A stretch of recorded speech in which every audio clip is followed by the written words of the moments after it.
Hey everyone, hope you guys are having a good afternoon, morning, night, wherever y'all are at whenever you're watching this. Today we have a very, I don't want to say exciting because it's a very sad topic, but we have some very special guests tonight. The father of Caleb Harris, and we have a few other guests as well who we'll introduce in a second. If you aren't familiar with Caleb's story, well, we're going to change that tonight. But you can also go check my TikTok out, Nina Glass, 716 Girl in ATL. Definitely follow them. Also, make sure to follow. You can see what's scrolling across the bottom of the screen at Find Caleb Harris. That is the family's account. That's really the only social media they're doing. It's very important that we grow that account. So please, go there, follow it, do it now, before this all gets started. Anyway, so we're going to get started right now. I'm going to bring Randy Harris on, and we'll kind of go from there. Hey, how you guys doing tonight? Good, Justin. Good, Justin. Thank you. So I'll let y'all introduce yourself, but real quick, this is Randy Harris, who is Caleb's father, and Tony Matheson. Tony's a friend / spokesperson. You wear a lot of hats, Tony. So I'll let you guys kind of introduce yourselves. I'm Randy Harris, and Caleb Harris's dad, and this is one of my spokespeople and just right-hand guy who's been with me through thick and thin through this, and we're looking forward to getting Caleb out there. Go ahead. You can say something, Tony. No, this isn't about me. I mean, I'm a good friend and co-worker of Randy's, and I was kind of helping behind the scenes to begin with, and then he asked me to get more involved in helping him with some of the interviews and being more of a spokesperson so I could kind of filter what we were doing as far as media and social media, especially trying to get more of a national exposure instead of local exposure. So that's kind of where I fit in. And you've been doing a great job. We've had a few conversations, and I'm glad that you're there to help him out. Glad to be here.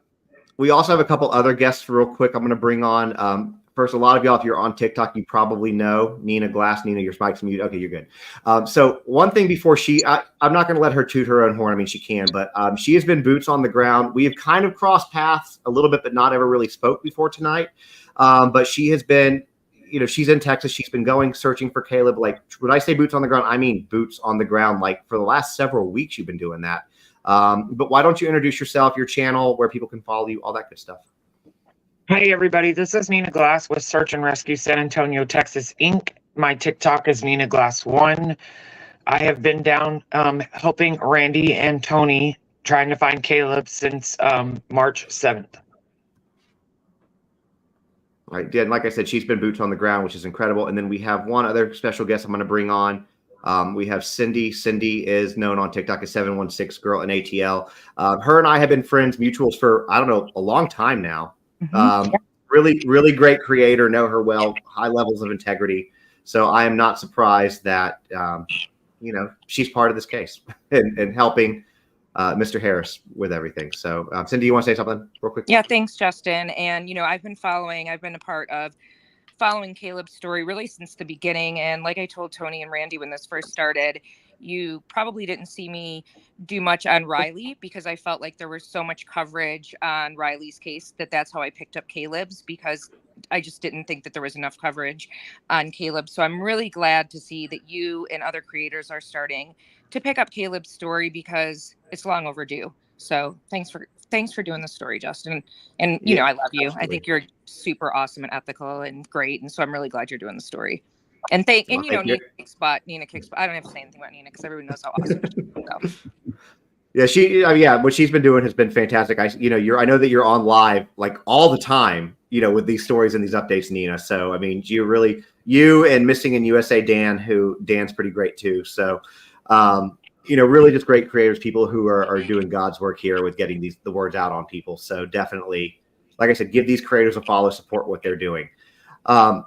That being said, I did do one video on Caleb a while ago, and the sad part about Caleb's story, which is why if you know about it, then but if you don't know about it, we're going to change that right now, is that he went missing between the time that Sebastian Rogers went missing and Riley Strain went missing. Both of those cases were in Nashville, which is where I'm out of, and so they really took the media spotlight, whereas honestly, and we're going to talk about it, but Caleb's disappearance is very odd. It's like he vanished without a trace. And he definitely deserves a lot of attention. There definitely needs to be more eyes on it, and social media needs to be doing what social media does best and getting it out in the public eye, lending support, getting it out to anybody who's in the area where he's at, so that if there is some kind of a lead that the police or the family has not talked to or heard of yet, that they can have that lead. And that's really what this is kind of all about. So with that said, I will shut up, and I'll put the spotlight on you guys. And if you don't mind, Mr. Harris, just kind of, I guess, start off. Let's talk a little bit about, Caleb, as a kid, your son, and then, kind of everything that's going on, bringing people who don't know anything about this case up to speed, if you don't mind. Sure. Caleb as a kid, wow, he was a lot of fun. He is. I mean, he's just an incredible kid. I could tell you a million stories that are just, all about Caleb and loving being outdoors and being active in school and sports, and just a great, he is just an all around good kid. And graduated from high school, moved on to Corpus Christi, Texas, to go to Texas A&M University and majoring in environmental science. And the goals would be graduate with a degree in environmental science and possibly become a game warden or something along those lines. But he's just a typical 21-year-old college kid. He loves to hunt, loves to fish. He loves the outdoors.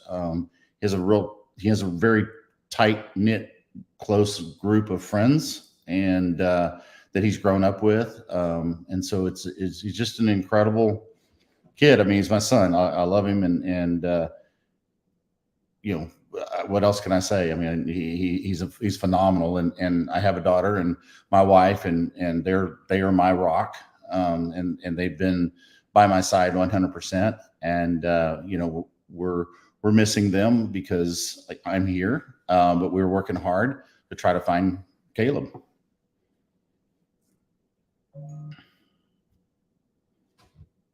We just lost sound. Oh no, that was me. I forgot to unmute my mic. That was totally me. So he went missing March 4th, correct? Yes. So, obviously within reason, what you're able to say without, compromising any part of the investigation. What can you tell us about that night that he went missing? What you guys know as far as a timeline? And I guess basically where y'all are at up to now in that. Timeline, we're continuing to. I had this off. Sorry. No, you're good. Figuring it out. So timeline. I'll just start with Sunday. Fun Sunday afternoon with friends out fishing in the bay, doing what they love to do, and then just a normal Sunday afternoon doing that. I was texting Caleb back and forth about different fishing lures he's going to use the next day out in the bay. He's a very creature of habit, and just we always text back and forth, stuff that different fishing videos, funny videos. Some of them are serious, some of them are just learning. And then he's very targeted, and so he was picking out the lures and showing me different stuff that he feels like for the next day fishing.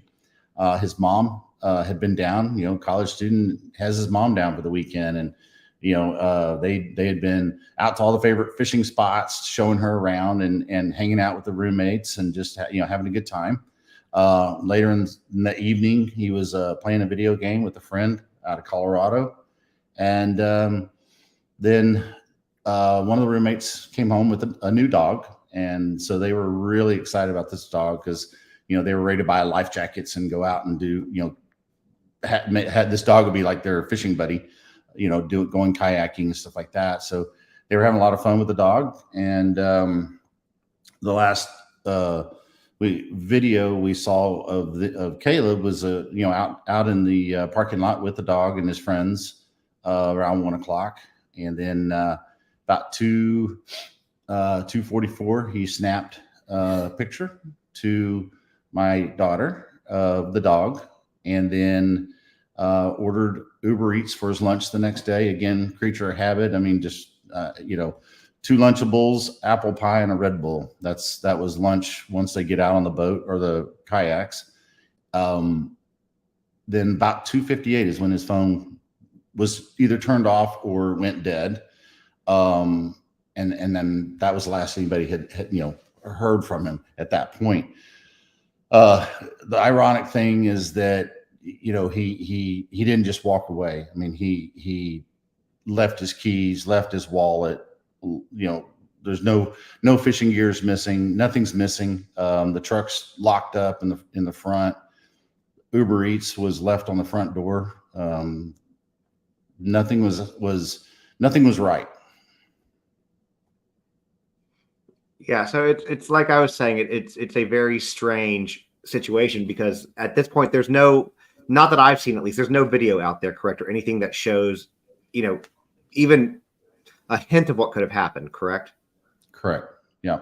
Right. And I do want to. Oh, sorry, go ahead. No, I mean, just you're right, and we're still today begging everybody to look at their Ring cameras. There's got to be a camera out there, or there any kind of surveillance cameras. Continue looking at them, and it could be, from that 2:45 to 5-6 o'clock in the morning. Keep on looking.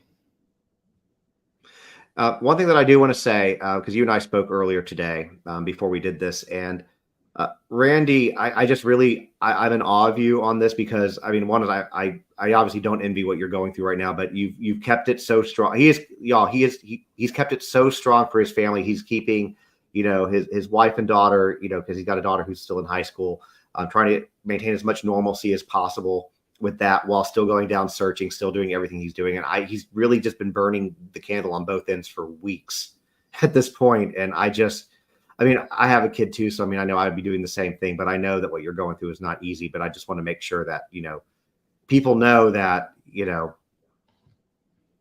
how much you really have on your plate outside of just your child missing. It's a lot. It is a lot, but I've got a lot of support too.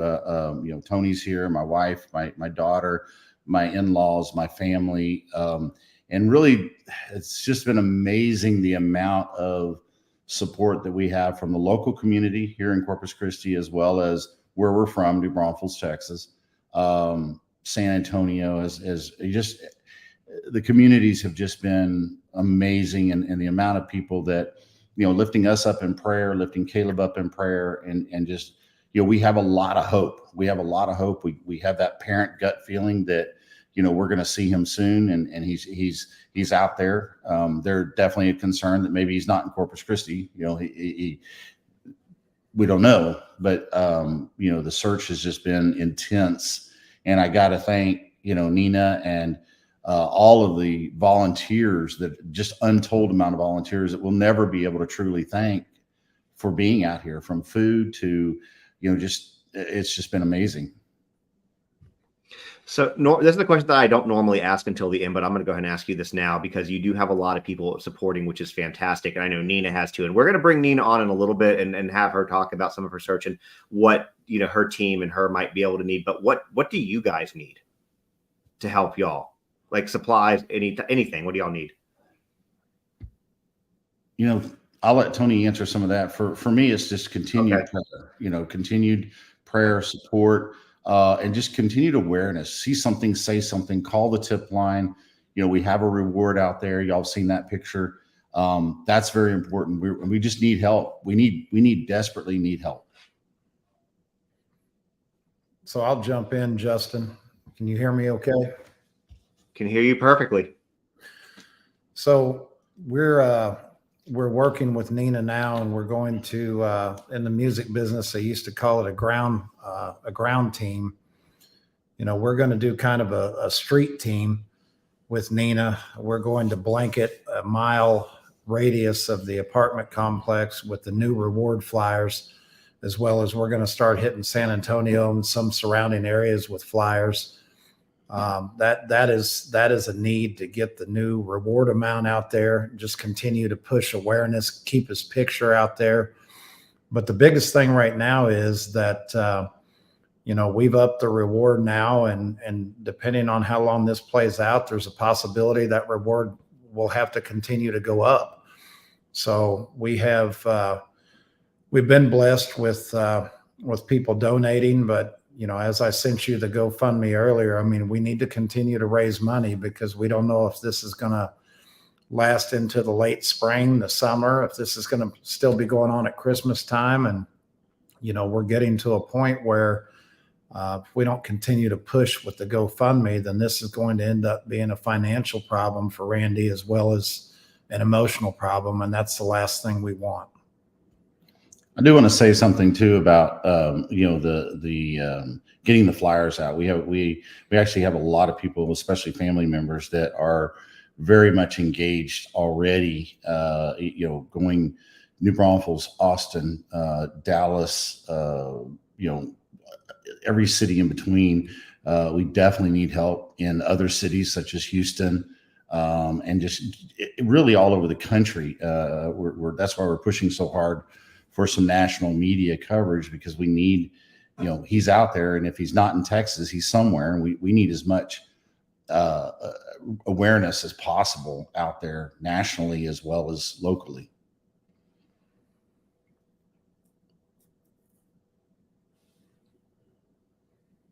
Sorry, trying to get back up there with you. So for people who want to volunteer with y'all, be boots on the ground, what's the best way for them to get that information? People who want to help, like whether they're in San Antonio handing out flyers, people wanting to join the search.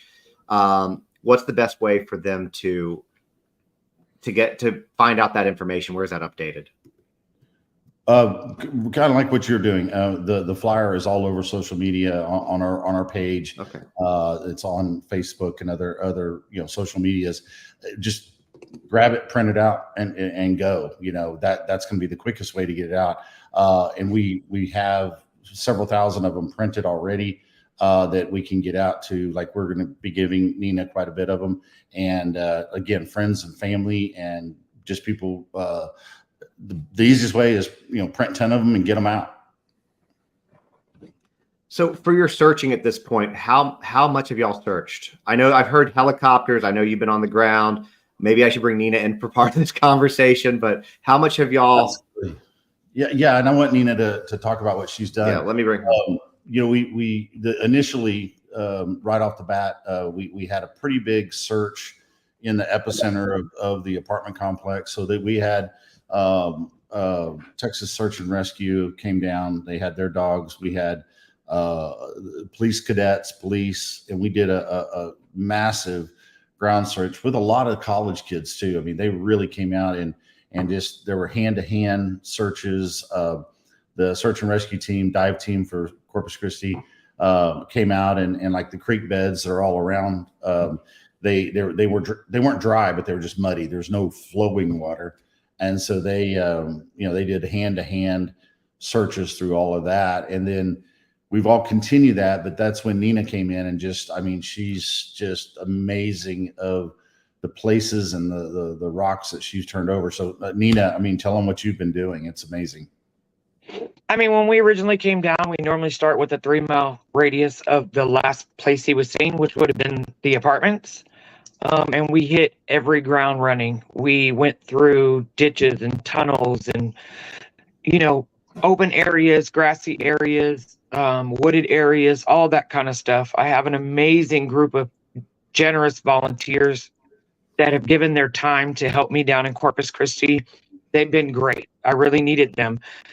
And then we expanded to 5 miles. So we went from 3 miles to 5 miles.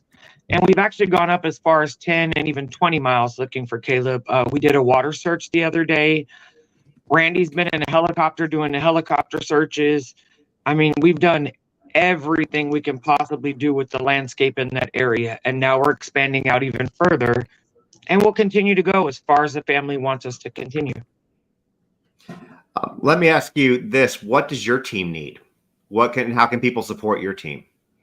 The basic thing for my team is, I just need help paying for lodging and my food. And the people in Corpus Christi have been doing a tremendous job feeding our team breakfast and lunch. They've done a phenomenal job.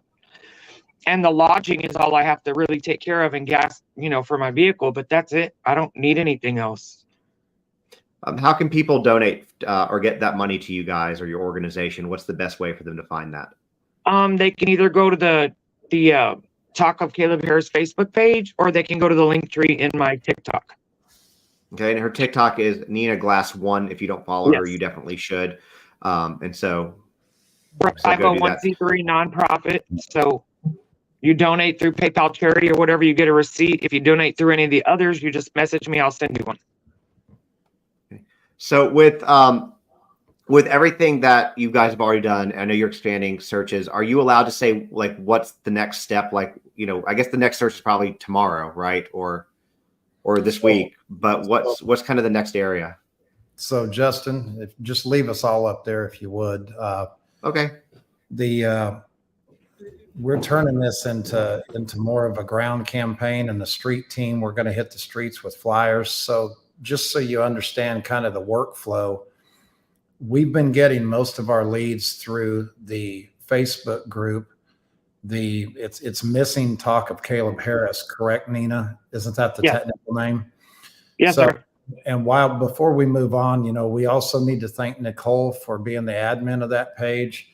We need to thank Priscilla and Christine for being moderators. You know, the page has grown substantially, and you know, there has to be a lot of policing when you're dealing with a private family like this, a family that's strong in their faith. And I can tell you, I've been involved in that myself, and it's a full-time job. So Nina she's shaking her head because she knows that that the craziness is real. So, so then we get the tips in, and then I vet the tips, the search areas, whatever, and then I get with Nina and give her direction. The reason we're moving to more of a street team is that we've gotten to the point where we're getting the same old leads, the same old search areas over and over again.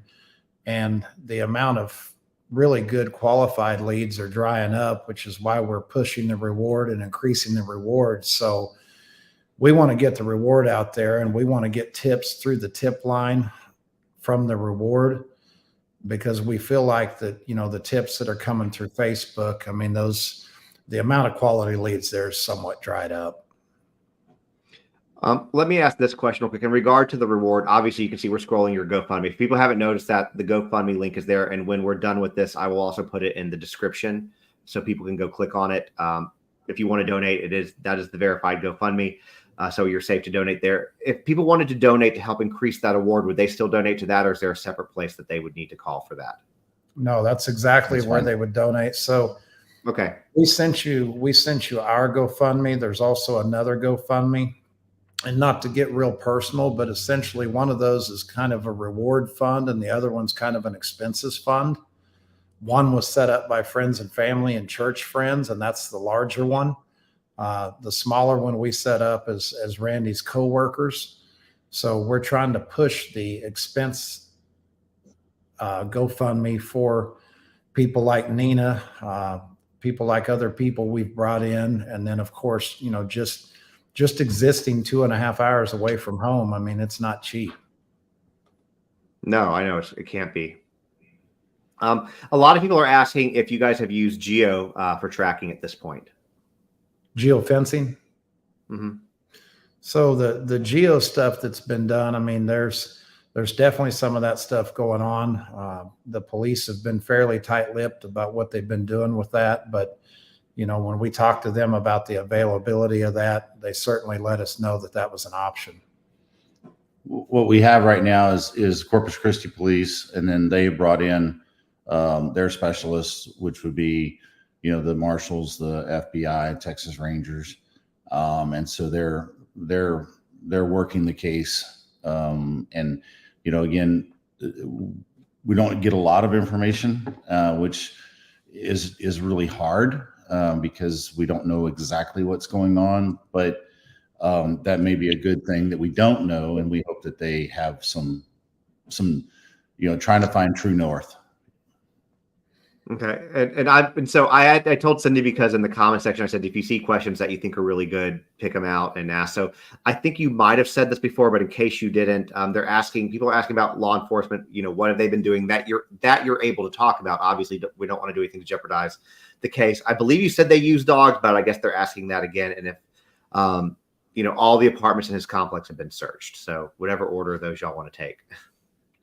Yes, the apartments have been searched, and there was a search team, several search teams there, and so yes, the dogs were brought in on the third day, and then again over the next week with the best bloodhounds in the state of Texas out of Beeville Correctional, and again they were not able to pick up any type of scent. Probably should have had them earlier than we did, but it's a process of bringing in, just like TXR, Texas Search and Rescue, that they have to be invited. And then we brought in EquiSearch as well. And again, they had to be invited. So, we've asked for those groups to come in, and they were brought in. But a lot of that is ground search, and we've just, I wouldn't say exhausted it, because we'll go wherever, if there's a lead, we're going to go, obviously. And we did that today, but right now I think it's becoming a digital investigation. Yeah. I think we're just looking for, as we are looking for some direction. And hopefully the authorities are doing the same, or maybe we don't know. Maybe they do have a direction, and they don't want to impede the investigation. Let me ask you something, Justin. Would you, of course, you're a logical guy. You've been following a lot of these cases. Would you bring the cadaver dogs in first, or would you bring the bloodhounds in first? I'd probably bring the bloodhounds in first if it were me. That's not what. Yeah, I would bring the bloodhounds in, because even if there's, I don't know a ton about it, but even if there was a cadaver, if there was a body, the bloodhounds would still pick up on that, I believe. Yeah. Especially in 24 to 48 hours. But I think that, really with what you're dealing with here, he vanished, right? So people don't just vanish, right? They're somewhere. So a bloodhound would hopefully be able to come in, because their ability to track is incredible. And you would hope that they would be able to pick up a scent. In fact, I was actually talking to, and I'm not trying to, kind of go with this, but the people I was talking to yesterday was a 20-year-old cold case. And somebody commented today, and I didn't know this, and we were talking about where the people could be, because there was construction going on the land at the time they disappeared, including a septic system that was installed but never used, and as well as concrete foundations being poured. And so we were talking about it, and somebody came in and said, I have bloodhounds. And even 20 years later, they can smell through concrete. They could smell underneath that thing. Even 20 years later, they could still pick up a scent. So my point is that, those are the dogs that you want right in, I would say. And has anybody brought in bloodhounds at this point, Ben? Yeah, we did. We finally got the bloodhounds in. Again, they had to be invited. And they, were able to find enough stuff to get the sense that they needed. They covered the apartment, and then we went out to an area where possibility of his phone might have been, and they covered that area as well. And did they pick up anything of where he might have gone? I'm guessing probably not, because we would have heard about that. But. Right. Yeah. No. It just. That's almost 2 weeks into it. And it's just, we didn't have any rain, luckily. So that if they could have caught something, they would have. But, unfortunately, that whole area was like Grand Central Station. And so there's just no way that, they could really find anything. And you could tell that the bloodhound handlers and the warden from the prison was here too. And they were frustrated. They were real frustrated. They were hurting as well, because they just felt like, they should have probably been in here a lot earlier. Before we go further, one thing that I want to address, I've seen a lot of comments on this, and I know Cindy kind of pulled some out too. People are asking, and I'll handle this for y'all unless y'all want to jump in, but a lot of people are asking questions about the roommates and the Uber driver. And here's what I can tell you. The Uber driver was cleared. The roommates were cleared. These roommates were his friends. Mr. Harris is very confident that they are not involved in this. And I just don't look, we know that with these cases, we all are always looking for answers. We're wanting to find out, and our minds go places. But these are, the roommates are kids. The Uber driver's just doing their job, and these, we don't want to do with anything where we're going to implicate them or start rumors about them and get their lives kind of turned upside down. Because again, law enforcement, Randy, is very satisfied with the fact that they aren't involved. So just want to address that. Absolutely. They we never really even question them at all because we know them. But yes, they've been through a lot to get to the point where the authorities are 100% satisfied that they don't have anything to do with it. We spoke to one of the roommates today outside the apartment, and I can tell you the kid was broken. Mm-hmm. I believe that they're his friends, guys. They're hurting too. And so, like I said, I don't really want them being drugged through the internet, with people accusing them, because we've seen that happen in a lot of cases and it doesn't usually play out well. So no. These are great kids. And we have a real tight group of kids down here from New Braunfels, and they've all grown up together, gone to school together. They're like brothers and sisters. And, we know them very well. And, you got to realize we just went through COVID, and, these kids are like brothers and sisters. And my wife's a teacher, and, these kids would end up at our house, most of the time getting help on their schoolwork, on their online schoolwork and stuff like that. And a lot of the boys, they get all their work done, and their social distancing was heading out to the river and fishing. Yeah. So and that's what I just want to make sure that people understood that, because how this kind of stuff can go. So I'm glad that you said that. I think that, even you having those feelings really, really says a lot about them. A lot of questions we're getting apparently too, also where you all got the dog or dogs that came out. The puppies is not a puppy. It's like a 2 years old. It was a friend of a family that couldn't keep the puppy or the dog, and it's just a little cute little, like a Boujon, fluffy little dog, and she's beautiful. Her name is Jenny, and they had just gotten her that night, so that's why they were all out till the times that they were, because they were playing with the dog. And then on the similar with dogs too, same kind of hot topic. Where what groups brought the search dogs in that y'all had? Are y'all able to say that? Initially, Texas Search and Rescues, Texas Czars. They brought their dogs out the third day. Okay. What at this point? Let me ask you this: if something you've considered, you've gone out on a lot of searches, you've done aerial searches. I know that. Have any of those? And this goes for you too, Nina. Have any of them been filmed? Filmed? Yeah, and there's a reason I'm asking this, and I'll tell you why in like 2 seconds. But there's a reason I'm asking this. I think Nina filmed me in the helicopter a little bit. So we had a wonderful gentleman who had been hearing about the case. Actually, goes to one of the churches in New Braunfels. And man, God just laid it on his heart. I gotta do something, and contacted me, and almost immediately we were just like, yes, we definitely could use that. And I know it's a luxury, but it was. He's an amazing pilot, and just amazing capabilities of searching a massive amount of area. I mean, we searched all the way in, even the people at Naval Air Base down here, which is extremely tight airspace. They allowed us, literally on their shoreline, all the way around the base. Even at one point, we had to sit down and wait for some planes to move.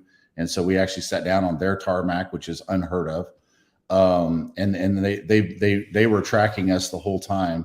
So we were able to stay under 300 feet. And I think Nina and Tony will tell you, they were shocked at some of the stuff that we were doing, because we were, we would be 5 feet off the ground, looking at a homeless camp, looking at whatever we saw.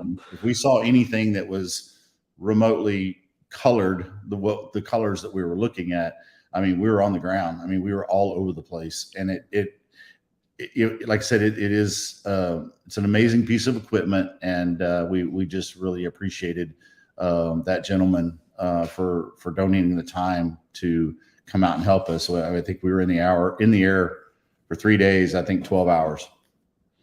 Wow, 5 feet off the ground. That's Oh, that's low. Justin, that man was remarkable. yeah, that Heck of a pilot. it gets crazier than 5 feet off the ground. There were several times that we felt the limbs hit the bottom of the helicopter. Wow. So That's he's either crazy or skilled or both. He's very skilled. Never once, I never felt in danger at all. Just an amazing pilot. Go ahead. Oh no, I was just gonna say there's a couple that I do have filmed. Oh, good. okay. Well, here's the reason, and real quickly, before I tell you why I asked. Yeah, I think going back to the crazy or skilled, I think for pilots, it's always a little bit of both. And I say this based on the fact that my father was a carrier-based naval fighter pilot, and his nickname was Fast Eddie because he flew, I forget how fast, like 700 miles an hour at like 50 or 100 feet off the ground. And he apparently didn't realize he was that low. So yeah, they're a little crazy, but they're also very skilled. So, you know, thank God you have really, really good pilots out there. But here's why I'm asking this. And I think I talked to you guys a little bit about this on the phone the first time that we talked, at least you and I, Tony. So I'm in Nashville where you've had the search for Sebastian Rogers going on, and you had Riley Strain prior to that.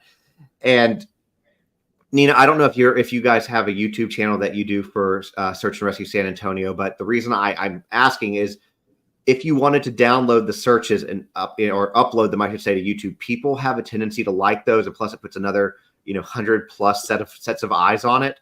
Okay. I know that when we were doing Caleb Harris, Jonathan Lee Riches was live streaming it the days that I went out. I live streamed it, and those lives had like 5,000 to 7,000 people, both on YouTube and on TikTok, because they were both different platforms. And then afterwards for TikTok, I uploaded it, and it still did very well on YouTube. And I'm just saying that because when we're trying to keep it in the public eye, it gives people kind of an idea, not for everything, but just something for you to keep in the back of your mind if that's something y'all decide you might want to do. I've done a couple of my searches, gone live for a little while, but the biggest thing for me when I'm out searching, it's super hard to be on live because I need to be paying attention to my surroundings. So I have a couple, and we have a YouTube channel that I just need to get off the ground. I mean, I can put them up there for the family or whoever wants to watch them. But yeah, I think there's like 3. Yeah, and if you need help with the YouTube channel, let me know. If you need help promoting it, let me know, and I'll be happy to do that. Because the goal is just to keep Caleb and everybody's attention. Thank you. That's what we want to do. What else that you guys want to tell the people? Because I don't want to overstep and ask about law enforcement too much what they would do, because I know that there's only so much you can tell in regard to the investigation. Actually, before I ask you what else, let me ask you this. We're in 2024. There's probably, I would imagine, at least some ring cameras, surveillance cameras, something around there. Obviously, they didn't catch anything of Caleb, because you would know that at this point. Do you know if they've caught any like weird vehicles or anything like that were coming around? Because 3 a.m. I mean, it is a college area, so that people are going to come and go at weird hours. But have they seen anything that they've told you about that seems weird or off that they caught on somebody's camera that you're allowed to say? Well, I think they have, yes, but even in those scenarios, they brought the family in for some interviews and things like that, and after that, I met with the police chiefs and the investigators, and I went and watched some video of certain areas around the apartments where there was some video surveillance of people walking about that same time, but none of which were Caleb. And then he's easy. I mean, I'm his father. I know his stance. I know how he walks, and there was some video capture of people.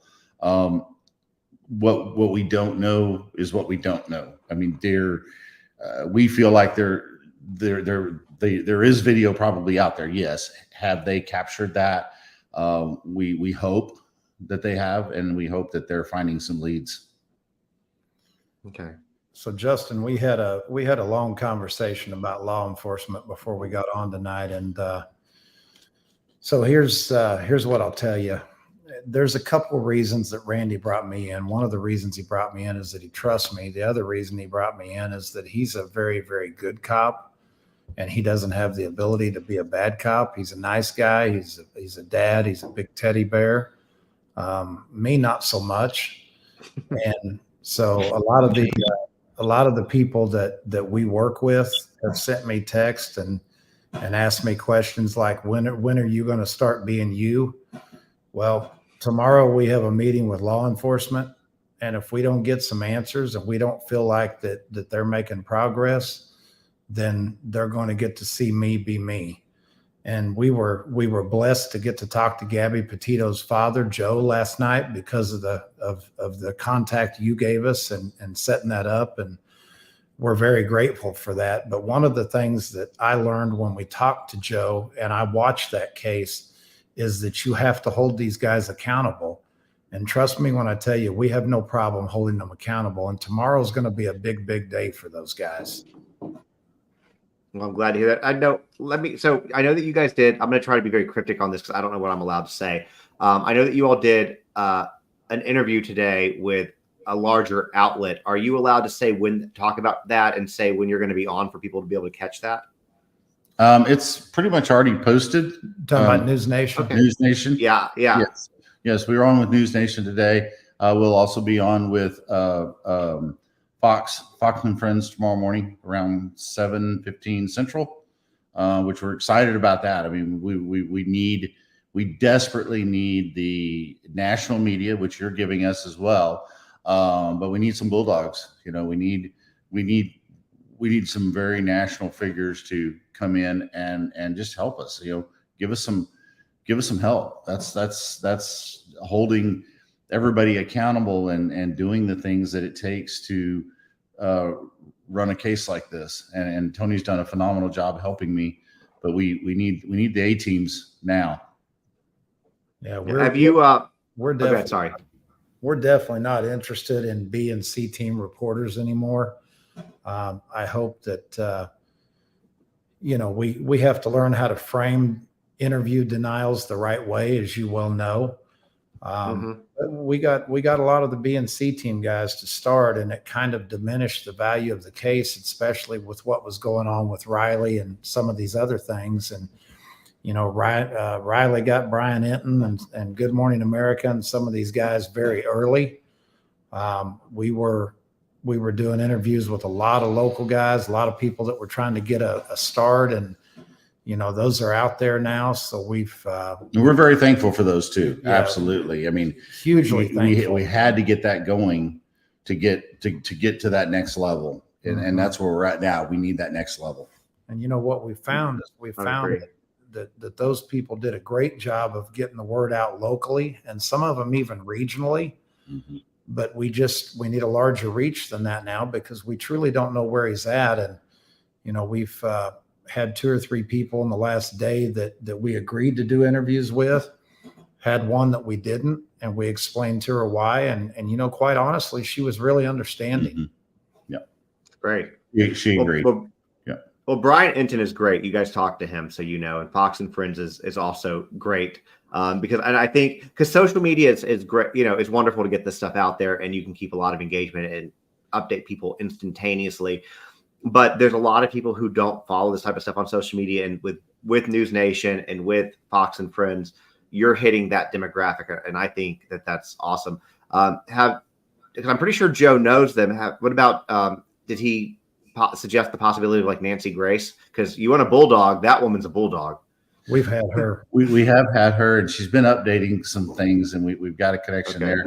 And really, yes, we would absolutely welcome her to pick this up and run with it, run hard. I think she'd be great. Brian Enton would be great. Even John Walsh is starting up his new TV show.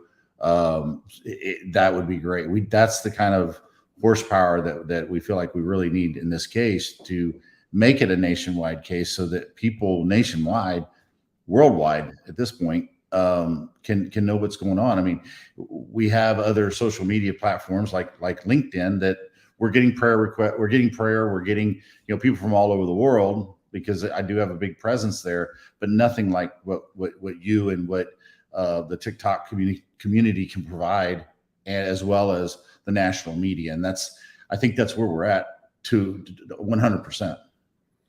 Yeah, I agree with you. We also, Justin, we don't just want Nancy Grace to do a story. We don't want just Brian Enton to do a story. We want what they had in the Gabby case and the Moscow case. We want those guys on the ground here. You know, that's I know that's a big ask, but and those, you know, the Gabby case happened at a time where, you know, like you said, it was during COVID. There wasn't a whole lot going on in the world, and it was something for everybody to latch on to. The Moscow case was such a big deal and so many kids involved that it just took everything over. But, you know, we'd like to have Nancy or Brian or somebody like that here on the ground. And, you know, we feel like that's what it's going to take to get the real push we're looking for. So I know you mentioned John Walsh. I don't know if you mentioned that to Joe, but Joe does know John Walsh as well. Okay. So he could probably put you in contact with him. Just saying, and you know, he would do it in a heartbeat, I believe. So just keep that in the back of your mind. And people are saying something on here too. Basically, everyone say, I'm going to pin this real quick. Yeah. So y'all, what I'll do is after I get off this live on my Instagram, I'll go post Caleb's flyer with the reward on it, and y'all can go pull that off my Instagram. I'll go post it on Instagram and Twitter or X, and y'all can go pull it off and share it on your social media. You know, everywhere you can. Get his face out there, no matter where you are, even if you're nowhere near, you know, Texas. You know, you might share it to somebody who shares it to somebody who knows something. You just really never know. That's the power of social media.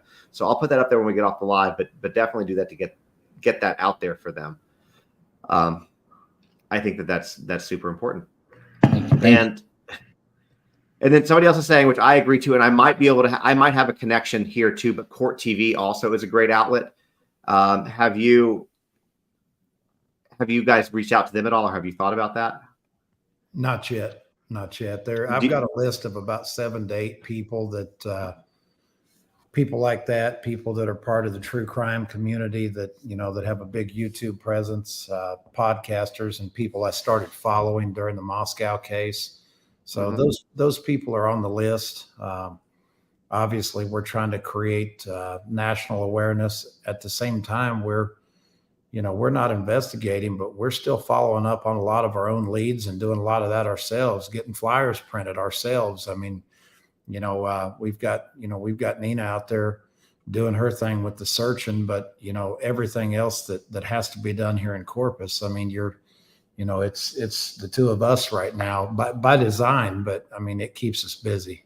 Well, we're additionally tomorrow with the help of Nina, and then we're reaching out to the college students through the Baptist Student Union as well. There's about 200 kids that are involved there that they get a free lunch every Wednesday, and we're gonna hopefully I can get over there and talk to them tomorrow.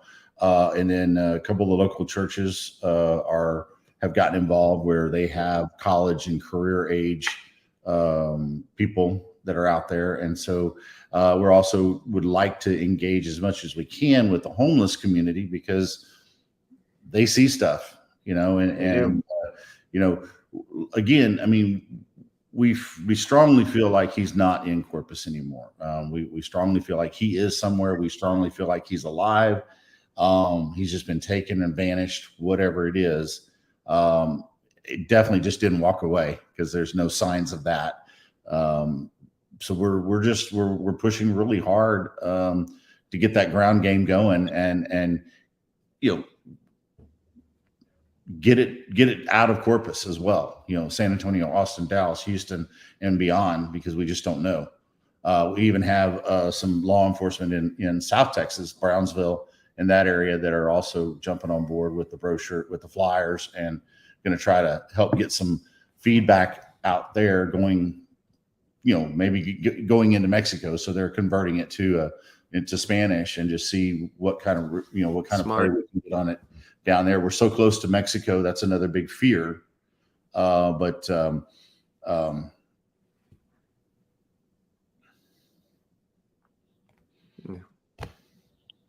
It's all right, Randy. I have a connection at Crime TV. I did a special episode of Killer Cases for the first case that I ever did. So I still have that producer's name and stuff. So I'm gonna reach out to her as well. Okay, that'd be great. And I have another creator who does a lot of on-screen work with Court TV, so I'll reach out to her tomorrow too and see if we can do that. The other thing I'll mention, there is a YouTube creator by the like strictly YouTube name. It's the Pascal Show. I don't know if you've seen it or heard it. He did pick up Caleb's story today. I actually talked to him earlier today. He and I are actually really, really good friends outside of the whole social media world. So if that's somebody you'd want to talk to, he's very, very respectful, handles things that way. His YouTube following, I think, is like 117,000, which, you know, that's the equivalent of a few million on TikTok. So when you look at that conversion. So if there's anybody like that we can help you get in front of, I mean, don't hesitate. On top of that, as I'm sure Nina, can kind of attest to, the way TikTok works is, you become mutual with some people and you can say, hey, I really need you to kind of cover this story. And so there's a few creators that I've talked to in the last couple of days about you guys that they don't necessarily need to talk to you, but they can go talk about your story, talk about Caleb. And I think they're waiting till tonight's live to see all the latest information to do that. So we can do that too. The goal is, there's a couple cases out there, a couple stories out there that really, really need to be blown up. And I would say out of all of them, yours is the top priority of that. It's just so unique and so different, for him to just vanish. That shouldn't happen in today's technological world of cameras and videos and social media. It just shouldn't happen. And I'll say this, Justin, as a parent of a college kid myself, you go look at the environment at the cottages. This is a nice place. This is a place that's supposed to be gated. It's supposed to have security cameras, which none of them, by the way, work. The gates left open at night. There's a lot of things, but none of that really matters here, because if Caleb wanted to leave the complex and go walking around, security cameras in the complex, he would have still been able to open the gate. So, we're not blaming them for any of that. But as I come down here and look at the way Randy set his kid up, I mean, if my son's roommates were his son's roommates, I would be blessed. These kids are phenomenal kids. This place is nice. The apartment's nice, nice yard areas, nice swimming pool. I mean, as parents, Randy and Becky, they set their kid up for success. They set him up in a safe environment in their mind. And there's nothing that says, maybe you should have done this different, or maybe you should have done that different. I mean, Nina can tell you the cottages. I mean, if I'd have been in school, I had a dorm in Stephenville, Texas, and it looked like a penitentiary. I mean, these places are nice, so yeah. I mean, when you add all that into what we know, it makes even less sense. I mean, it's not like he put his kid in a sketchy part of town, Yeah, we're only not even a mile from the college. And the college, if you go look it up, it's a beautiful campus. It's on an island. We're called the Islanders, even though it's part of the Texas A&M system. And it's just a beautiful campus. And for a kid like Caleb and a lot of his friends, it's a playground for being outdoors, whether you're, a windsurfer, a sailor, a fisherman, a duck hunter. It's everything's available to be outside. And that's what's really neat about the community that we're in here. Now that I've been down here for so long, you see people everywhere, lots of people just out walking, riding their bikes with kids. It is a good place, and the school is a very, very, very good school. We have even some of his friends started as freshmen, went on to other schools, and have ended up back here, to finish out their college. So, you just don't expect this as a parent. It's the worst nightmare we can possibly imagine. And my wife and my daughter and again all of my family. They've been here searching. They've been here doing things that you just don't ever expect a parent to have to do. And that's hard, but and Randy looks tired. He is tired. He looks frustrated. I'm sure. He looks frustrated. He is frustrated. He looks angry. He's angry. He's all of that. I mean, he's tried so long to put on a good face for the public and be strong and be a good dad, a good husband. But, if we don't get some level of communication or something tomorrow from law enforcement, then, the frustration he has and that his wife has and everything else, I mean, these guys are going to feel it come tomorrow. Let me say something real quick. Yeah. Go ahead. Sorry, Justin. Just from a search and rescue group's point of view, Randy and Tony have been excellent. This case has been, they've given us everything they could possibly give us. They've participated in everything, that we needed. We participated with them. If they call and say, hey, I need you to go check this out. Can you stop and go do this? Can you go do this? Absolutely. There's no issue. But I will tell everybody, Caleb has become a part of all of our family. I hurt because I see them hurt. I'm exhausted because I've been out there 10, 12 hours a day with everybody else trying to help this family. And I refuse to give up. I just totally refuse to give up. We're just going to go with however they want us to go, however they want us to flow, and we're going to continue to look for Caleb. Yeah, and I want to make sure that people get you guys all the resources that you need. And I do want to say something real quick, going back to what you said a second ago about the school. And you said, where you set him up, you weren't going to blame them. I'm going to go ahead and say this for you. You set him up in a place that you thought was gated and had working cameras. So you don't have to say anything. And I know obviously it's not their fault that he's missing, but it is their fault that they didn't have their cameras working and their gates shut, which is what was sold to you to rent there. And I think that is unacceptable. Just my opinion. And the other thing that I want to say is, you guys, I've talked to Tony and I've talked to Randy, and Randy really is just the nicest guy. And I told him that your kid's missing. You don't have to be nice to people, and he's still nice. He's still nice to people. So he really is, and he deserves to have this story out there. And he deserves to have answers as to where his child is. I mean, every parent who is missing a child deserves those answers. Every single one.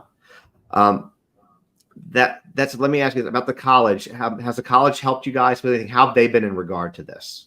A couple of different things. One, the kids came out in full force. It was right before spring break, so we had a lot of kids come out.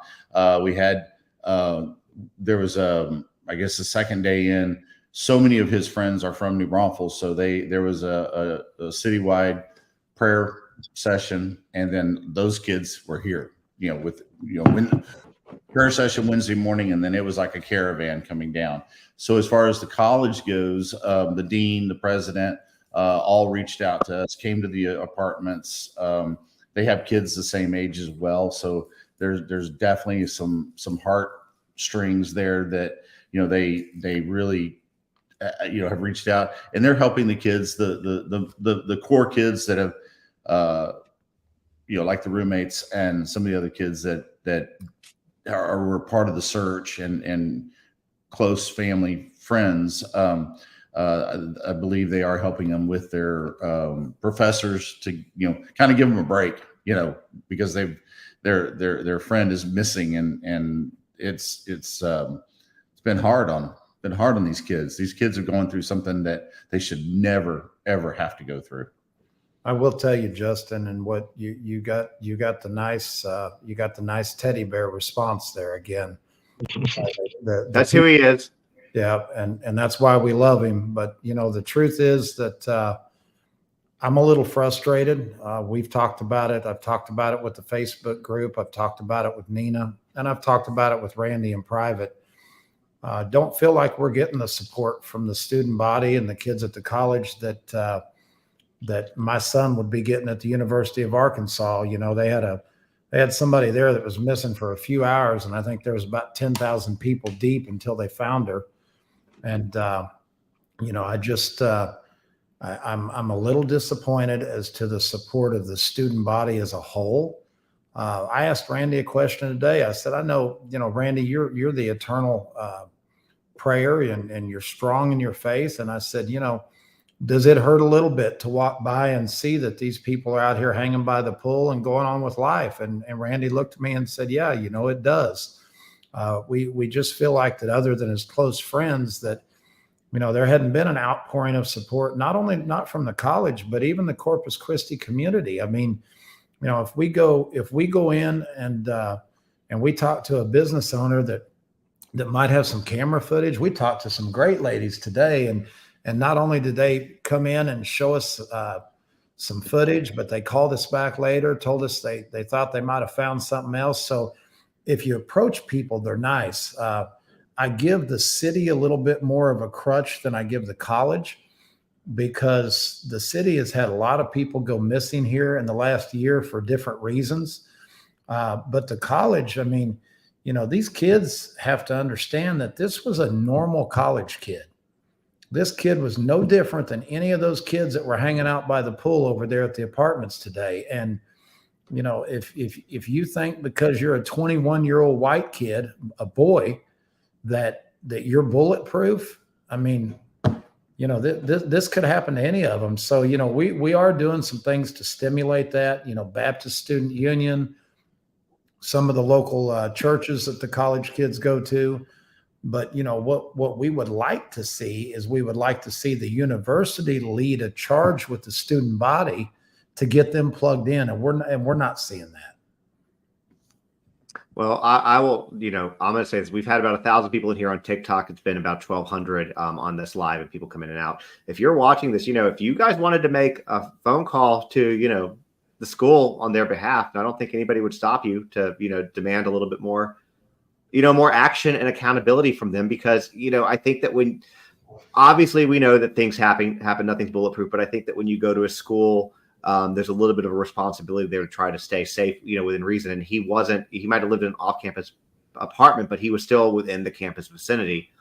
And so I think that you have people asking the school. It's Texas A&M Corpus Christi is the school. Texas A&M Corpus Christi, and you know, even the apartments are predominantly all students. I mean, it is an open apartment, but it's geared towards the students, and it's right next to other apartments that are considered, you know, college apartments. They have some that are apartments that are they're considered dorms, but they're apartments for upperclassmen.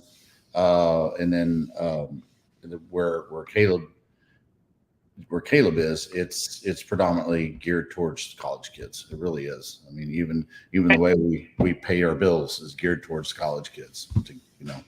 And if I could say something real quick, I mean, I understand that these kids have school and they're doing different things, but we're searching from morning till night. I don't expect anybody to come out and search that whole entire time with the core group. We have about 10 of us. But if you can give me an hour, 2 hours, 3 hours, I'm there to direct you and help you for what you're looking for, what we're out there for. I can teach you every step of the way while we're out there. So it's not like you have to have some kind of certification right off the bat to start searching. You don't. And with that said, Nina, somebody did ask earlier, so I was going to come back to it, but I think that's a really good segue into it. People who are in your area, there was somebody said specifically, if we're in the San Antonio area and we want to come out and help or do this, and I know we talked about this a little bit earlier, how do people get in touch with you to do that? Just through your TikTok, or what's best for them? They can either my TikTok, my Facebook is my name, Nina Glass. They can reach out to me on Instagram at Search and Rescue SATX. I post every day or every night where we're going to meet for the search for the next day. Even if it's just we're going to spend the day talking to the homeless or spend the day passing out flyers, it's always posted where we're going to meet. And that's on your Facebook page, your personal one? That's on Missing Talk of Caleb Harris's page. Okay, missing. Okay, so you guys heard that. Talk of Caleb Harris, or missing. The Facebook page for Caleb, find Caleb Harris. I can't speak today. Sorry. It's Missing Talk of Caleb Harris. You're Missing Talk of Caleb Harris. Thank you. We're getting ready to meet a lot more volunteers too, because we've got a little project here within a mile radius of the apartment as far as the new reward flyers go that we talked to Nina about today. But as we start keeping her closer to home in San Antonio and we start blanketing that area, I mean, that's a big area. So, you know, if we had 500 volunteers, she could keep them all busy. Yeah. Yeah. And you would hope and think that, you know, you could get 500 people to come together to, you know, to come look for a missing kid. You know, you would hope that should be a fairly easy thing to do. I guess it's easier said than done, but. Right. Unfortunately, it hasn't been very easy. There's been days that there was only 3 or 4 of us out there, but we continue to move on and keep forward and do what we do. And keeping his name in the limelight may help us get more volunteers. We got to keep him out there. A lot of the hard part, even for Nina, is, you know, because we don't, you know, it's like a compass rose. We don't have true north, and everybody's searching for true north. So there's been hundreds upon hundreds of people that that want to help, calling constantly, hey, what can I do? What can I do? And unfortunately, we haven't been able to really give them a direction. And that's hard, because where do you go? If you don't have true north, you just don't know. I mean, and so that's been a tough. So, I mean, that's what we focused on, the basics with Nina and with all the search groups, is you got to start at ground zero and work your way out. And that's what we've done. And that's kind of where, we've got to do the same thing again, especially right here in Corpus. Tomorrow is, because somebody knows something in Corpus. There's got to be 100% somebody that knows something. Absolutely. That reward flyer has got to go out in Corpus first. But even today, I've got family and friends that are already doing stuff in New Braunfels, doing stuff in San Antonio and other areas of the state, between lots of family and friends. And we just got to keep that momentum going. And again, keeping Caleb in the light. I agree. And so I know that you guys I've taken, I know y'all want to do about an hour, and I know I've gone over that a little bit. So I want to be cognizant of your time, because Randy, I know you're not sleeping. I know that you're exhausted. No, we're fine. So it doesn't matter. It's not about us at all. It's not about us. It's about finding Caleb. And that's, it is about finding him. Number one priority. And we're again, steadfast in our faith. And we just know that, we're going to find him, and he's somewhere. And, we're hoping and praying that, he's safe. And, we're just going to find him, and may not be here in Corpus. It may be some other place, and somebody's going to see him and go, wow, hey, that's the kid. We need to, and call 911, call your local 911. If anybody sees him, this has happened a lot. People will see what they think might be him. And, even the other night, I went home for Easter, and, somebody thought that they saw him up in the Austin area. And I mean, I'm in the truck running, to meet the police, but we called 911, local 911, and they were able to go out and not apprehend, but find this person that looked like Caleb, and, get a picture of him and send it to me. And I verified it wasn't him. And that does happen a lot in other cities. And that's why we got to keep his face out there. Yeah, absolutely. So, what I want to tell people as you're watching this is, again, it's expensive to fund a search like this. It's expensive. As you can see, they got a 50,000 reward up. And again, I'll put that again on my Instagram after this. If anybody wants to grab it, share it on their social media. If you are a content creator, share it on yours and you want to do the story. But between the people here, between the people on TikTok, however many are on Instagram and the other channels we're streaming on, if everybody just donated $1, the people that are streaming, that would make a huge difference. And it's really nothing to do that. Just $1, because this is legit. It is verified that the money is going to them and to help with the search effort. So please, do that for sure. Again, I see people still kind of asking, what can you do to help in your area? Nina posts, or Nina was saying on the Facebook page, the Missing Talk of Caleb Harris page. I get that one right, Nina? Yep. Okay. On that page is where she posts every day where she's going to be. So if you want to go there, you can go to that page and sign up for a search or get more information on where you can search. You can hear what they're saying. They need more boots on the ground. Texas is a big state. It's a big search area. They need more than 4 people out there searching. Yes, absolutely. Thank you. You're very welcome. It's just, help if you can. Other than that, what else do you want to tell people, Randy, before we wrap up? Well, I'm going to definitely say thank you. Thank you to everybody that's out there working so hard behind the scenes. Of course, prayers from around the world. And also thank you to my family. They're hurting and struggling, but they're giving me the power to continue. I know that Mother's Day is coming up, and it's going to probably be tough. It's not around the corner. If he's still not found by then, what can we do for your wife for Mother's Day? I'm serious on that. We're doing it for Riley Strain's mom. I'm happy to, That's a tough one, because she's such a rock and just an incredible, wonderful lady. And My daughter just turned 17 last week, and we had just an overflowing amount of people that, sent her flowers and cheesecakes and, all kinds of stuff that we weren't prepared for because, we're focused on Caleb, and so,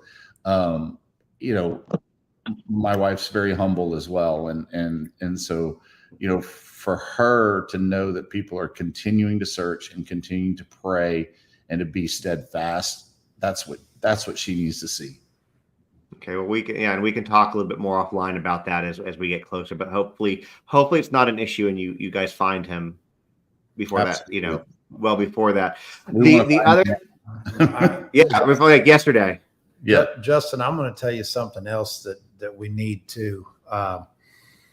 So, not something that we can discuss. You and I have talked a little about it offline, but we've got probably our best lead in 4 weeks. Came Sunday, and it came by the way of somebody figuring out that I had some connection to the dad and messaging me. But I want to tell you, before that happened, they had reached out to the tip line. They had left a message, and the tip line said, "We'll take your information, we'll pass it on." Never called them back. So they went a couple other avenues that didn't work, and they reached out to me on Sunday, and I can tell you it was a big enough deal. And again, it's not public and won't be for a while, but it was a big enough deal that I left my family on Eastern Oklahoma and drove all the way to Waco. I got in about 2:30 in the morning, and then drove on down here the next day so him and I could jump on top of it. And so my point in all that is to say this: if you're out there and you have a tip that you believe in, you don't feel like that you're getting the friendliness or the response from the tip line or whatever. I mean, look, we've got a great team of admins and moderators on the Facebook page. I would rather, if you have a tip that you believe is super serious or super hot, call 911. 911. I would also rather you send it to message me on TikTok. Send it to me on TikTok if you don't feel comfortable or you're not getting results from the tip line. But we have to literally vet and research every tip, because when you have nothing that you're sure of, everything is important. And you still have Crime Stoppers out there as well. I mean, that's anonymous, and they will take your tips. But on our tip line with where the reward is there, that is manned, and it definitely, if you don't get a result, try again, because eventually they're going to do something, or we need to know about it, and we will follow up for sure. And with them, I mean, if we get a legitimate, I mean, police chief's been good about that. If I have a legitimate a lead or something that I'm concerned about, the police chief does call me back, and they do follow up. And so it's important that we do the right thing, especially if there's something that is evidence. Don't touch it. Call 911 so they can come out and do the right thing. And when we talk to those guys tomorrow, Justin, we are, one of the things at the top of my list is to talk to them about how this tip got brushed aside. I mean, I think you should. It makes no sense.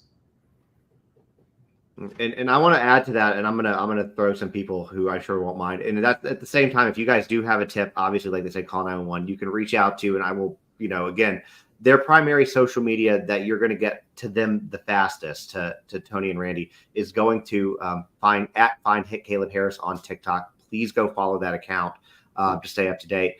But you can also reach out to me. I'm quite sure Nina would have no issues if you reach out to her. I know that Cindy, who is still hanging out backstage, which is 716 girl in ATL, she would have no problem if you reach out to her. Just, wherever you need to get, if you have something that is legit, blast it, because they need to find their kid. The other thing that I'm going to say that y'all can't say, but I can, is I've not seen a single press conference for Caleb. from the police. I've not seen really much of anything. Okay, go ahead. Tony. There's been one. When was that? It was about 3 days ago, actually. Well, what Okay. they have Corpus Christi Police Department has a blogger, a Okay. blog. It's CCPD blog, and they've done actually 2 statements in that blog. And they called me ahead of time and said, "Hey, just be prepared. We are doing this blog," and they told me they were doing it ahead of time. So they have done it. There has not been like a podium type press conference. No, It's been a digital. That's press what. conference. Yeah. Well, that's what you need. yeah, You need a podium type one. So yeah, you need a podium one because that draws attention. So what I would also encourage y'all to do, be Caleb's army, call the Corpus Christi PD and demand a press conference. The thing about social media, y'all, is pressure works. It does. Yeah. Call them. I'll call tomorrow. I'll call first thing tomorrow. I'll do it for you. that'd be great. That's what we need. That's what we need. We really do. We need because as a family, we haven't been able to. I mean, I can tell you some things that we have done that's unconventional and literally going and knocking on city manager's home door. But, my father-in-law and brother-in-law did that right off the bat, and it made a difference. I mean, it was an immediate response, and he's got kids same age, and so that's the kind of pressure we need. But we can't do it as a family. It's just too much. I mean, we need people like yourself and like Nina and like Tony and Nancy Grace and Cindy, and we need some help desperately to get the word out there and get the pressure up, build the pressure up so that we get, we find him. We need to find him.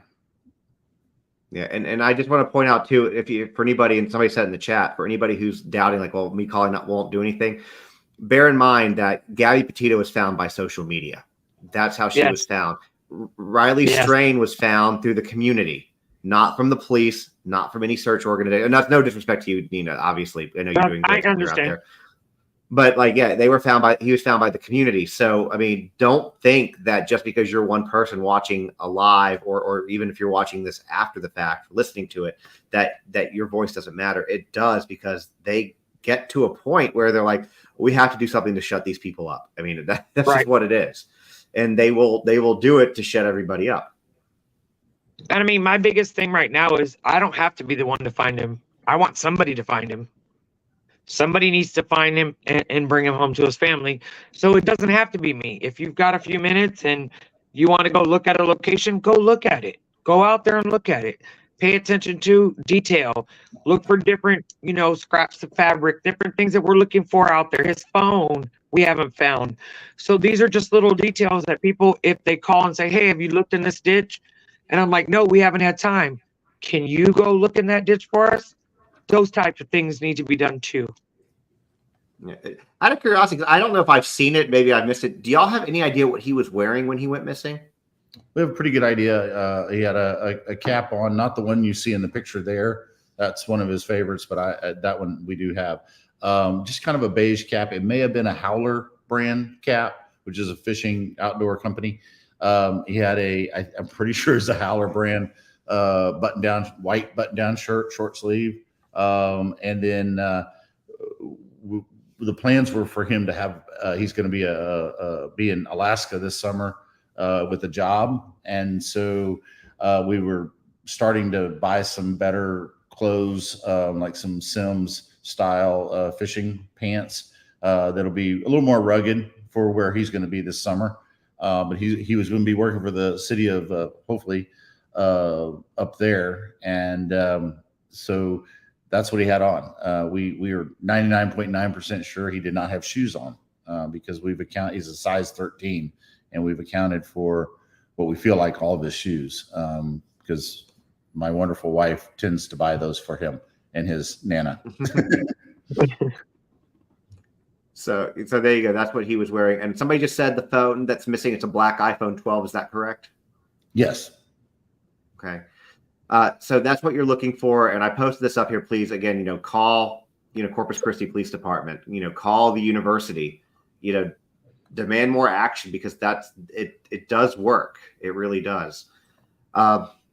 before we close off tonight, the other thing I want to say is that, you guys have my platform at your disposal. Anything that you need, just name it, time, place, we will make it happen. I want to make sure that you guys get the reach that you need for all of Thank this. you. Thank you. And at the same time, like I said, if there's any YouTubers or anything, or, I know Nina's got a lot of connections. I got a lot of connections. I'm positive Cindy does too. Cause I know she worked, in that industry for a while, but yeah, anything that we can do to help you get it up to any and every platform. I know Pascal would definitely host you guys for sure. And we're going to have some other social media creators. Yeah. Y'all can discuss about that offline. Just let me know. But, we'll have some other social media creators start talking about it. We're going to get his picture plastered everywhere. That's the goal. That'd be great. That'd be great. If you need more pictures, I've got more pictures. So anything I can send you, just let me know. I mean, we got a lot of fishing pictures, but I got a lot more pictures than that. Hey, Well, y'all send me everything you want and I'll put it up. How's that? It'd be great. Yes, sir. Justin, can you do us a favor before we call it a night? Can you bring Cindy back up on the screen? Because obviously she's Absolutely connected. And would you mind if Randy said a prayer for us before we call it a night? Yeah, I absolutely don't mind at all. Oh, thank you. Dear Lord, we just thank you for this wonderful platform that we're able to be a part of. And we thank you for everybody that has been helping. And Lord, we just know that, you know Caleb knows you. And we pray that he's recalling scripture wherever he is. And I just ask that you give some peace to not only Caleb, but our family and all the volunteers, that we know that you can move mountains, and we believe that. And we know that we're going to glorify you no matter what in this situation. And we just ask all these things in Jesus' name we pray. Amen. Amen. Amen. Amen. All right. Well, thank you all. Thank you guys for everything that you're doing. Cindy, I know you've been kind of just sitting backstage the whole time. Anything you want to say before we? Nope. I just appreciate you all, and let's go find Caleb together. Let's go find him. Absolutely. And lastly, again, I know I've said it a few times, make sure to go on TikTok, follow the Find Caleb Harris TikTok page. That is the best way. That is ran by Randy and Tony. And also the GoFundMe's there. And like I said, if everybody just were to donate $1, that would help, help fund the search. It could help, Nina's page. That could help her, have a few more nights there where she doesn't have to go run back home. Just anything that y'all can do that can help. Yeah. Absolutely. Thank y'all so much. Thank you. All right. Thank you. Everyone.